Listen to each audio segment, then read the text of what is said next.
할렐루야. 여러분 그 뜬장이라고 들어보셨습니까? 뜬장 들어보셨어요? 장로님 들어보셨어요? 모르시? 한국에 이렇게 요즘은 이제 그렇게 못 하는데 식용 개들을 키울 때 이 뜬장에서 키운다고 합니다.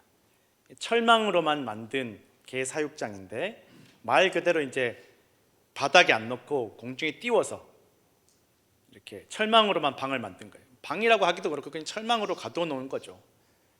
왜 그렇게 키우냐? 울타리만 치면 되지 않냐? 뜬장에서 키우면 똥 치우는 일이 수월하다라는 거예요.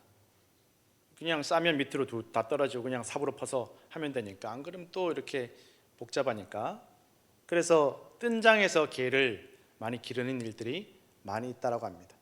어떤 개는 길거리 막 돌아다니다 잡혀와가지고 뜬장으로 들어가기도 하고, 또 어떤 개는 아예 그 뜬장에서 태어나는 개들도 있다라고 합니다. 어떤 개가 더 행복한지 모르겠어요. 아예 그냥 밖에 행복한 건 모르고 그냥 여기서만 태어나가지고 밖이 좋은 걸 모르는 개가 행복한 건지, 아니면 그래도 밖에 좋은 거 자유를 좀 경험해 본 개가 행복한 건지. 그런데 어쨌든 이 뜬장 안에서 살아가는 개들이 스트레스가 이만저만이 아니라는 거예요. 좁고 옴짝달싹하지 못하고 막 그래서 막 근육이 뒤틀리고 자세도 구부정하고, 또 그래서 어떤 개들은 이 뜬장 안에서 너무 스트레스를 받으니까 막 뱅글뱅글 돌고, 또 어떤 개들은 막 자기 꼬리나 털을 막 자기가 물어뜯고, 또 어떤 개들은 막 사람에게 계속 공격적이고 사람 근처만 오면 막 짖고 공격적으로 하고, 아마도 밖에서 사람에게 잡혀 들어온 개들이 그렇게 공격적이 아닐까 싶은데 사람 못 믿겠다는 거예요. 세상에 믿을 사람 없다라는 거예요. 막 짖고 먹이 주러 와도 짖고, 또 어떤 개들은 완전히 그냥 의욕을 잃어버리고 저기 구석에 웅크리고 그냥 죽을 날만 기다리는 개들도 있고, 이 뜬장 안에 있는 개들이 너무너무 스트레스를 받고 그렇게 고통을 받는다라는 것입니다.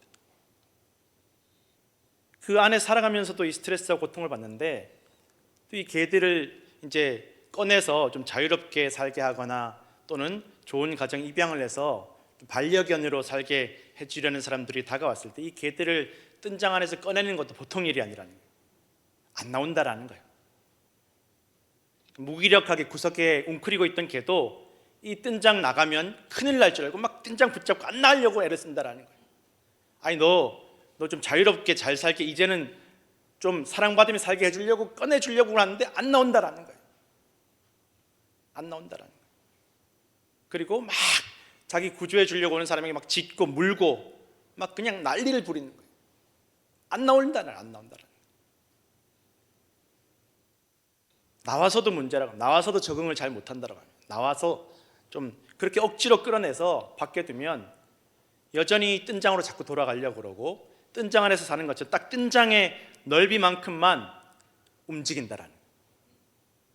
자기가 이미 그 감옥을 만들어 놓은 거예요. 자기 머릿속에다. 개도 자기 머릿속에 감옥을, 그 안에서만 이렇게 움직이고 막 웅크리고 있다라는 거예요. 사람이 다가오면 도망가고 피하고 물고 짖고, 쓰다듬어 주려고 하면 물고 짖고, 세상에 믿을 사람 없으니까. 이게 잘 회복이 안 된다, 이게 잘 적응이 안 된다라는 것입니다. 그래서 전문가가, 개만 이렇게 연구하는 전문가가 이렇게 좀 하면 그나마 조금 회복이 되는 경우도 있는데, 또 어떤 개들은 영영 회복이 안 돼요. 자기 마음의 감옥에서 갇혀서 못 나오는 개들, 죽을 때까지 그 마음의 감옥에서 못 나오는 개들도 많다라는 것입니다. 이걸 보면서 개들만 그럴까 싶은 생각이 들었습니다. 어쩌면 사람들도 갑작스럽게 막 자유롭게 살다 고난이 닥쳐왔을 때, 옴짝달싹할 수 없는 사방이 우겨 쌓여진 고난을 만났을 때, 꼼짝도 빠져나갈 길이 없을 때, 내 의지와 상관없이 고난을 당하고 갇혀서 고통을 당할 때 얼마나 그 답답함과 스트레스가 클까. 미칠 지경인 거죠. 또 그런 고난 가운데 태어나면 얼마나 무기력하고 소망도 없고 절망 가운데 있을까. 또 상황이 달라져서 좀 살만해졌을 때 과연 그 상황에 적응하고 마음을 열고, 이제는 이제는 다 믿을 사람밖에 없구나, 이제는 다 좀 행복한 인생만 남았구나라고 마음을 열 수 있을까? 사람도 그러기 쉽지 않지 않겠나 싶은 생각이 들다라는 것입니다. 사람도 그렇다라는 것입니다. 실제로 많은 동물들이 그런 경우들이 많이 있다. 그렇게 잡혀서 학대당하고 사육당하고 고난당하다가 나오면 적응하지 못하는 일들이, 또 그 안에 막 너무 고통스러우면서도 거기서 안 나오려고 하고 그 안에서 살면서도 스트레스 받는 이 악순환이 계속되는 동물들이 많이 있다라는 것입니다. 그걸 보면서 사람도 어쩌면 저 동물과 다르지 않을 수 있겠다. 고난을 당했을 때, 고난을 만났을 때, 그 고난이 지나갔을 때 과연 빨리 회복할 수 있을까?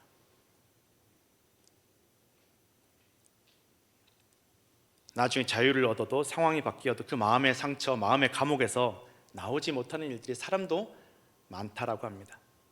그런데 사람은 좀 다른 경우들이 있다라고 합니다.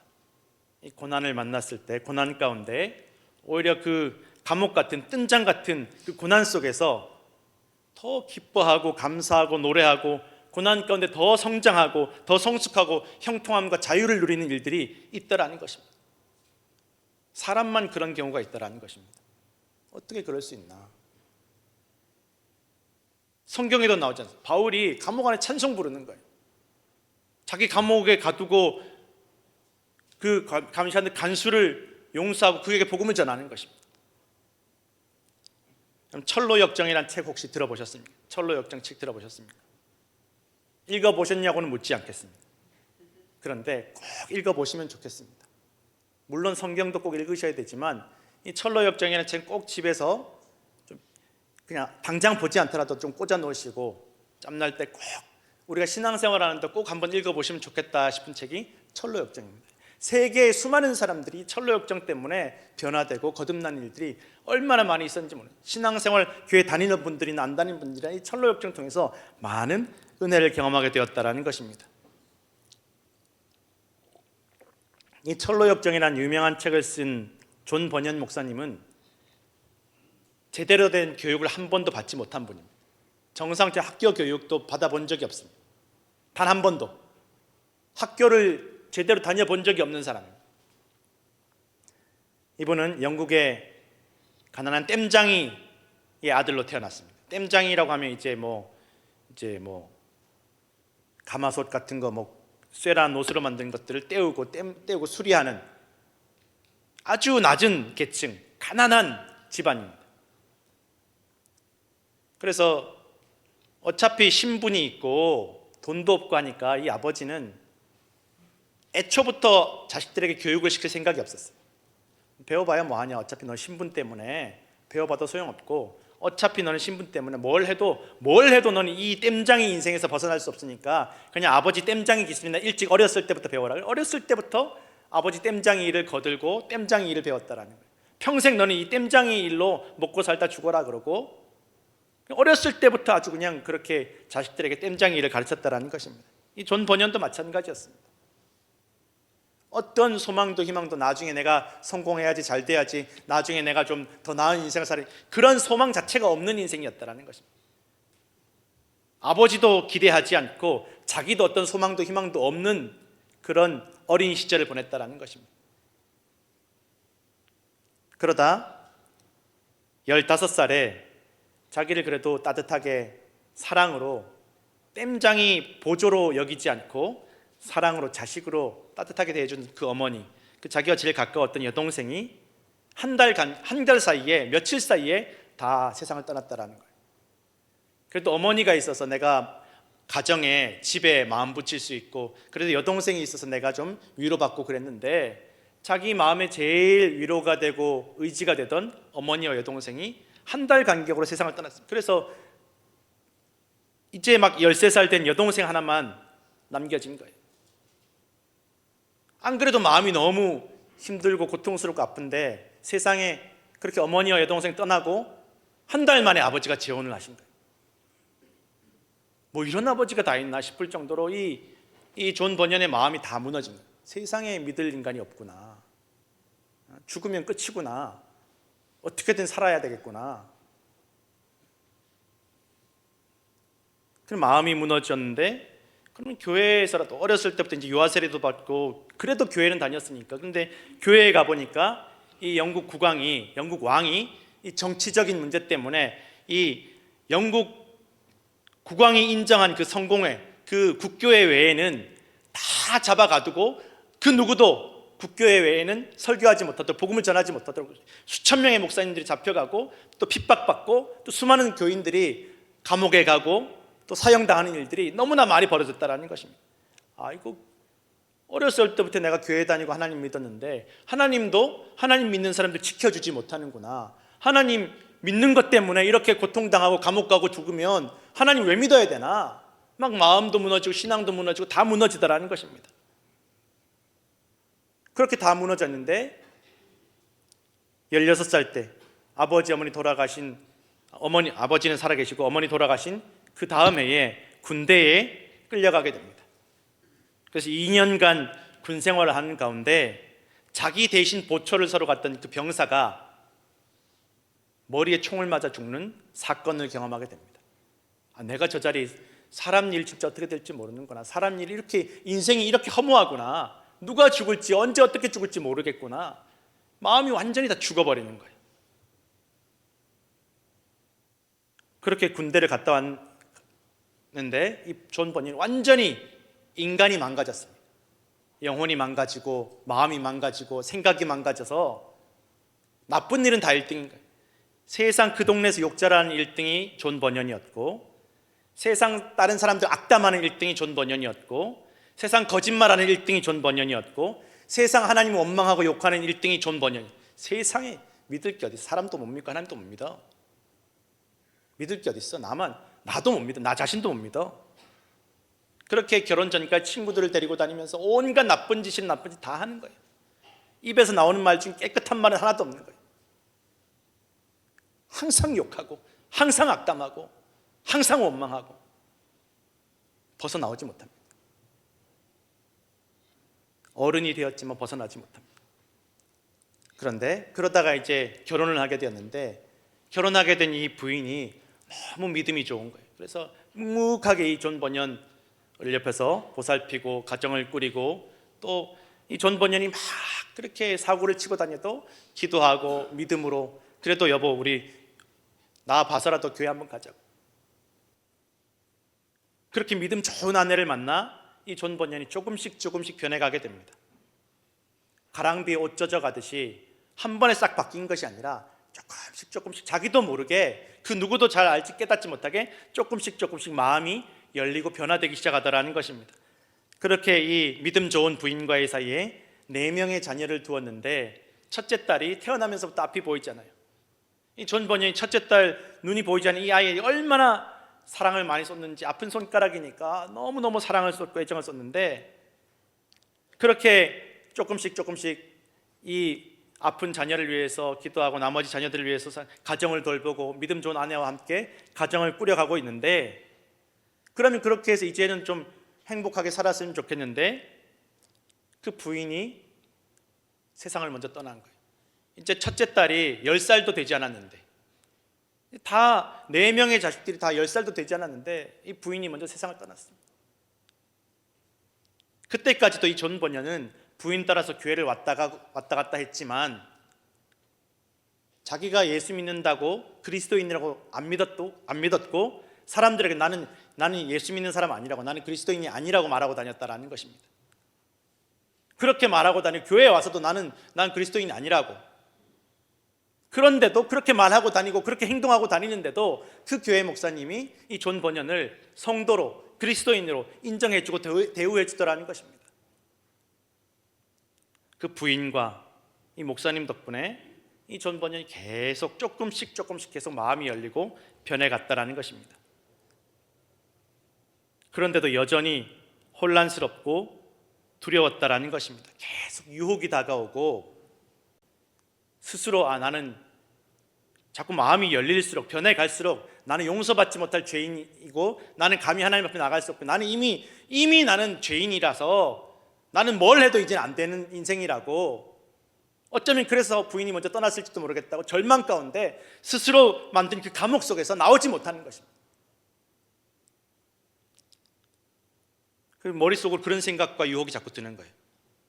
야, 너 그렇게 하나님 없이 그렇게 악하게 방탕하게 산 것도 그것도 하나님 뜻이야. 왜 그거 인정 안 해? 하나님 없이 살아도 돼. 너 그렇게 하나님 없이 사는 거 어쩌면 하나님 뜻일지도 몰라. 그거 봐, 너 교회로 데리고 다니던 그 부인 먼저 세상 떠났잖아. 너 하나님 떠나는 게 어쩌면 교회 떠나는 게 너 하나님 뜻일지도 몰라. 인정해. 자꾸 그런 생각들이, 유혹들이 머릿속에 떠오르라는 것입니다. 그러면서 점점 더 기도도 못하게 되더라고요. 기도하면 뭐하나? 기도하던 우리 와이프 먼저 세상 떠났는데. 그리고 자꾸 죄책감도 들. 나는 틀려먹었어. 옛날에 지었던 그 죄들, 내가 막 욕하고 저주하고 악담하고 거짓말하고 하나님 원망했던 그 모든 것들로부터 나는 벗어날 수가 없어. 나는 이제 틀려먹은 인생이야. 하나님 앞에서는 누구도 나는 소망이 없는 인생이야.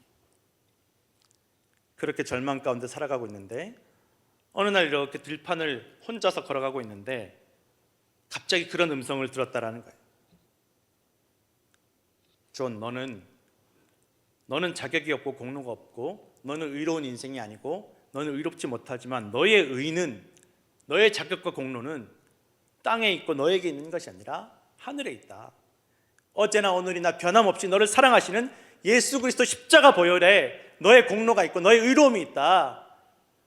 너는 공로 없는 게 맞아. 그런데 너를 사랑하는, 변함없이 사랑하는 예수 그리스도 십자가의 보혈에 너의 공로가 있다라고 그 음성이 딱 들리는 거예요.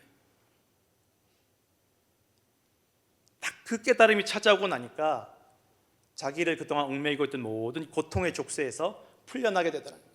마음이 평안해지고 기쁨이 찾아오고 제대로 교육도 받지 못했던 이 존 번연이 설교자가 목회자가 되었다는 것입니다. 그러면 이제 은혜 받고 변화 받고 성령 받고 예수님 나 만나 주셨고 이제 나의 공로는 하나님께 있고 목회자도 되었으니까 이제 인생이 좀 평탄하게 행복하게 이제 좀 교회도 부흥하고 그럼 참 좋았을 텐데 새롭게 재혼했던 그 아내가 임신했을 때 이번에는 이 존 번연이 감옥에 가게 됩니다. 또 그 영국 국왕이 인정하지 않은 목회자가 되어서 인정하지 않은 그런 복음을 전했다는 이유로 무려 12년 동안 감옥에 갇혀 있게 됩니다. 이제 조금 우리 그 시골에 조그만 한 120명 되는 교회 교인들하고 이제 좀 즐겁게 행복하게 감사하게 목회하면서 살려고 했는데 감옥에 가게 됩니다. 12년 동안 나오지 못합니다. 어느 날 앞을 보지 못하는 큰딸이 아버지를 면회하는데 너무 마음이 아픈 거예요. 그렇게 사랑하는 딸을 위해서, 그렇게 사랑하는 성도들을 위해서, 그렇게 사랑하는 가족들을 위해서 자기가 할 수 있는 것이 아무것도 없더라는 것입니다. 꼼짝달싹 할 수가 없었습니다. 그런데 그러면 절망하고 감옥 구석에 이렇게 웅크리고 절망을 하든지 막 미워하든지 하나님께 원망하고 옛날처럼 하나님 원망하고 욕하고 악담하든지 할 것 같은데 그렇지 않게 되었다라는 것입니다. 번연은 아무것도 할 수 없는 이 감옥 안에서 자기가 담당한 시골의 그 작은 교회 성도들을 위해서 계속 글을 쓰고 책을 쓰고 편지를 썼다라는 것입니다. 그리고 그 감옥에서 자기 자서전을 이렇게 쓰면서 감옥에서 있었던 일, 고난당한 일, 어려서 자라온 일 이렇게 책을 쓰는데 내가 살아오면서 또 이 감옥에서 12년간 지내면서 어떤 고난을 받았고 어떻게 하나님께서 나를 살려주셨고 어떻게 하나님의 능력으로 나를 형통하게 하셨는지 고백하는 자서전을 썼다라는 것입니다. 그 자서전의 제목이 죄인의 괴수에게 임한 넘치는 은혜다라는 제목이 자서전을 썼다라는 것입니다. 번연은 고난에 대해서 예수님 만나서 복음 받아들이고 거듭나는 과정이 마치 나무끼리, 성경에 나온 대로 나무끼리 접붙이는 것과 같다. 그런데 그 접붙이는 과정에서 상처가 없이는 접붙여지지 않는다라고 그 책에 썼다라는 거예요. 그냥 나무까지 그냥 끈으로 묶어 놓는다고 이게 접붙여지는 게 아니라 가지도 잘라서 상처를 내야 되고 나무 줄기도 그 접붙일 부분 잘라서 상처를 내야 그 상처끼리 맞붙어야 접붙여져서 뿌리에서 올라온 그 영양분이 가지까지 이어지게 된다라는, 살게 된다라는 것입니다. 그래서 접붙이기를 하려면 반드시 나무에 상처를 내는, 가지와 나무 줄기에 상처가 나는, 그래서 우리가 예수 그리스도에게 접붙여질 때 마음이 상하고 상처받는 그 과정이 반드시 필요하다라는 것을 이 사람이 자기 자서전에 썼다라는 것입니다. 그래서 자기 인생의 모든 고난들이, 상처받고 속상했던 그 모든 시간들이 결코 헛되지 않았다라는, 그 상처의 시간, 그 고통의 시간이 없었더라면 자기는 예수님을 만나도 접붙여지지 않았을 거라고 그렇게 고백했다라는 것입니다. 그래서 이 존 번연이 이 감옥 안에서 제일 의지가 되었던 성경 구절이 고린도후서 1장 9절이었습니다. 고린도후서 1장 9절 함께 우리가 읽겠습니다. 우리는 우리 자신이 사형 선고를 받은 줄 알았으니 이는 우리로 자기를 의지하지 말고 오직 죽은 자를 다시 살리시는 하나님만 의지하게 하심이라. 아멘. 그러면서 이 존 번연이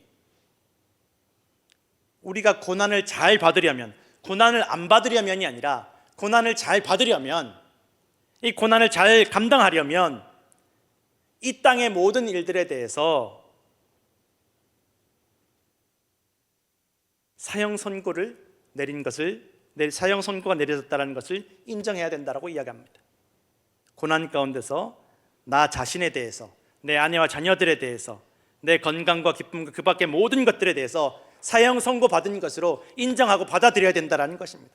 이미 죽은 것으로, 죽을 수밖에 없는 것으로, 나도 그것들에 대해서 죽은 것으로, 사형 선고 받은 것으로 여기고, 보이는 것이 아니라 보이지 않는 것을 바라보고 보이지 않는 하나님을 의지하는 것이 바로 이 고난을 잘 받는 법, 이 고난을 잘 감당해내고 이 고난에 대해서 승리하는 법이라고 고백했다라는 것입니다.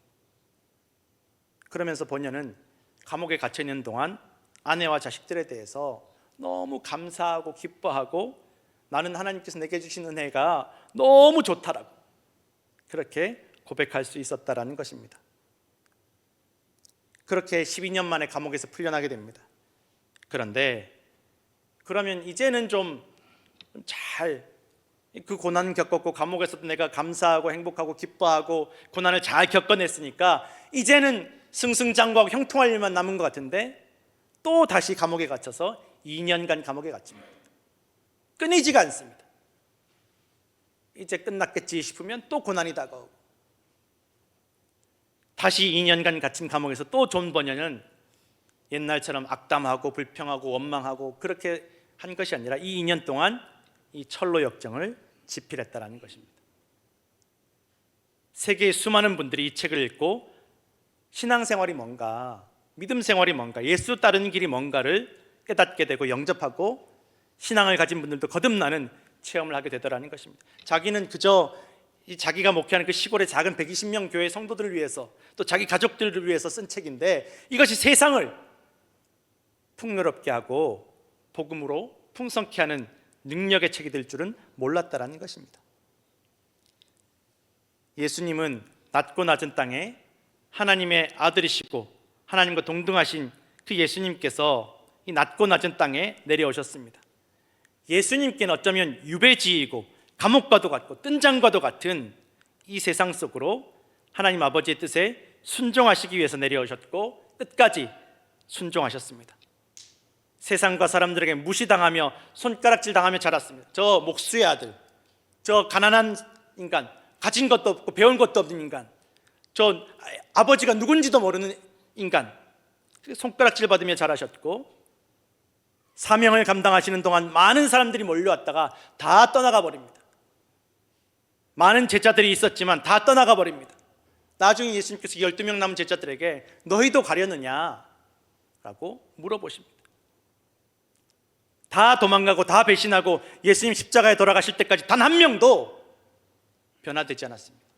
단 한 명도 예수님께서 살아서 이 땅에서 사역하시는 동안 부활하시고 하늘로 올라가시기까지 단 한 명도 변화되지 않았습니다. 그런데 그렇게 될 것을 예수님께서 다 알고 계셨다라는 것이 더 충격적입니다. 요 가룟 유다가 나 배신할 것도 알고 계셨고 이 베드로가 나를 부인하고 도망갈 것도 알고 계셨고, 이 제자들이 나 십자가 고난당할 때, 나 어려울 때 다 뿔뿔이 도망가고, 이 수많은 사람들, 나한테 고쳐달라고 찾아온 이 수많은 사람들이 나를 십자가에 못 박으라고 소리칠 것도 다 알고 계셨다라는 것입니다. 알고 계시면서 끝까지 사명을 감당하시고, 끝까지 그들을 위해서 기도하시고, 끝까지 사랑하셨음을 성경은 기록하고 있다는 것입니다. 십자가에 죽으시기까지 순종하셨습니다. 그리고 다시 부활하셨고, 영생을 얻으셨고, 영광을 얻으셨고, 가장 뛰어나고 높으신 이름을 회복하셨고, 장차 세상을 심판할 권세를 받으셨고, 자기를 믿고 따르는 자들 또한 그 영광과 권세와 영원한 생명에 참여하게 해주셨음을 성경은 증언하고 있다는 것입니다.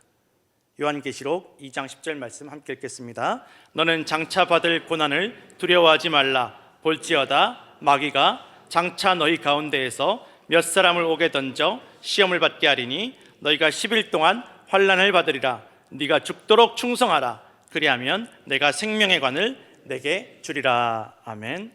성도 여러분, 우리는 사실 모두가 이미 사형 선고를 받은 것이 현실입니다. 이 죽음을 피할 길이 어디 있습니까? 이 이별을 피할 길이 어디 있습니까? 피할 수 없습니다. 그런 인생을 살아가고 있고, 아무리 잘 살아도, 아무리 부유하게 살고 명예가 있어도 다 끝납니다.